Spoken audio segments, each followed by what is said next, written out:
This is a bad time to bring up that I'm afraid of heights. About 5 to 8 inches dropped on Manny in the last 24 hours. This has now become a crime scene. This is where those rolling shootouts finally came to a rest. We're going to show you right there. That white car right there is where the shootings, is what the shooting suspects were driving. President-elect Donald Trump flying into Baton Rouge was still just a rumor as recently as Wednesday, but now it's reality. Plastics, aluminum, paper, and cardboard. All of these delays and all of this frustration stems from a single technical malfunction. Baton Rouge firefighters and volunteers have been making boat rescues here in the high waters in the neighborhoods of Baton Rouge all day today as the waters and rains continue to rise. Thank you for bringing us out, Lord. Thank you. A prayer of thanks from one of hundreds of people needing rescuing from the high waters. Firefighters waiting home by home in the flooded Highland Road neighborhood with the help of native Todd Terrell, who volunteered to truck them through.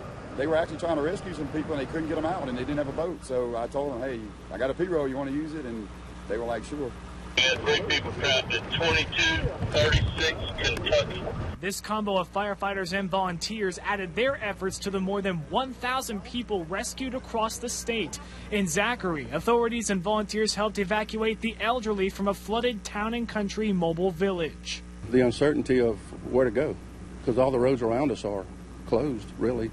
So we've been trying to figure out how to exactly evacuate.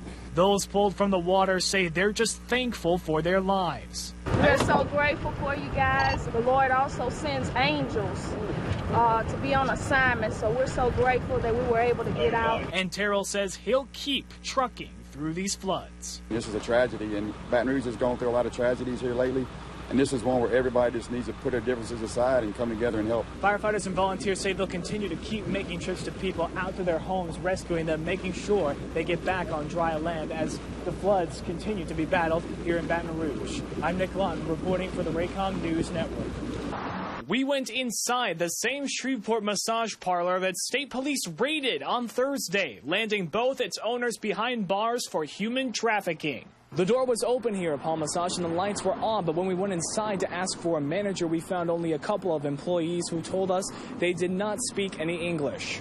But troopers confirmed they arrested the owners, 30-year-old Bing Bing Lee and 34-year-old Lenon Tian, who each faced 2 counts of human trafficking. The owners were involved in labor trafficking. You know, 2 females that were trafficked from the East Coast.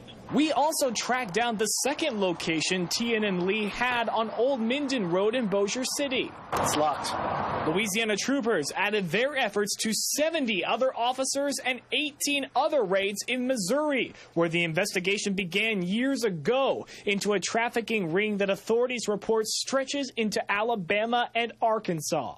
This is a trafficking ring that is of fairly significant size, may stretch back to the West Coast and beyond that to East Asia. Those women were rescued. That's always a victory. Leanne Bussey, the director of Shreveport's Purchased Not for Sale program, tells KSLA it takes trafficking victims years to reacclimate, even with their program's help.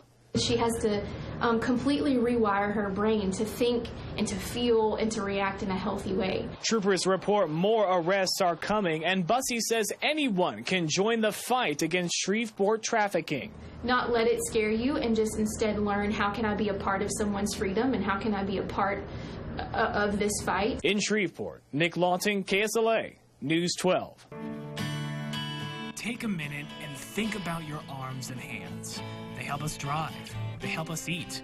They help us keep up at work and stay connected to the world. But just imagine living your life without them.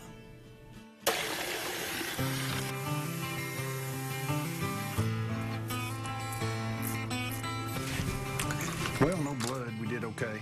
For Tullis native Bill Bradford, that's been his reality every day since 1986, the day he was working on a building in Winfield, holding a piece of rebar in his hands when a transformer arced out. And it arced out and hit that piece of rebar. And it went in my arms, and I had a set of keys in my pocket and blowed out.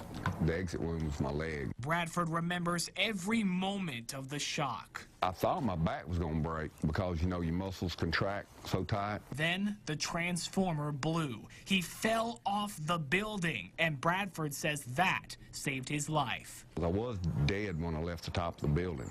And when I hit the ground, my nose and my toes hit at the same time, and it was enough compression to get my heart going. Bradford was a 29-year-old man who knew his loss the moment he hit the ground. My arms was up in front of me, and I knew I was going to lose them. Now, 28 years, 25 surgeries, and 2 prosthetic arms later, Bill wakes up, pours 2 cups of coffee grounds in the machine, and fires up the griddle. What you think? That's delicious. You got to get that right angle. Some tasks take a lot longer. Practice, practice, practice, I guess you'd say. He plays with his dogs Coco and Jackie across the field of his Calhoun home. She's been the ball chaser ever since. Then he gets in his car and drives, something he's learned to do again. He even volunteered driving a food bank truck for a couple years. I really enjoyed that. Go to all the different Walmarts and Sam's and stuff like that. Pick up whatever food they was donating to go to the food bank. What's been one of the things you've missed most? Shooting. Shooting. Now the former Marine says he tries to help wherever he can. He's worked with the Percy R. Johnson Burn Foundation for 7 years and was a prison evangelist for 11.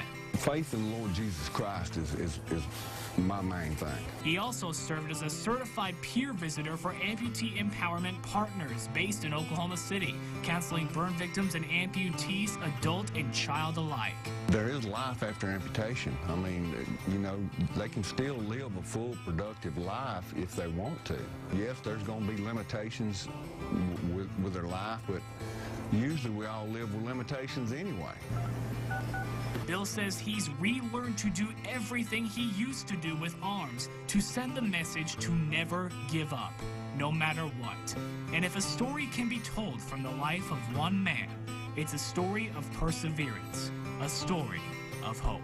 Just continue on. You might not make a mile in progress in one day, but you might make a few inches. Inches is all it takes. Not too bad, huh?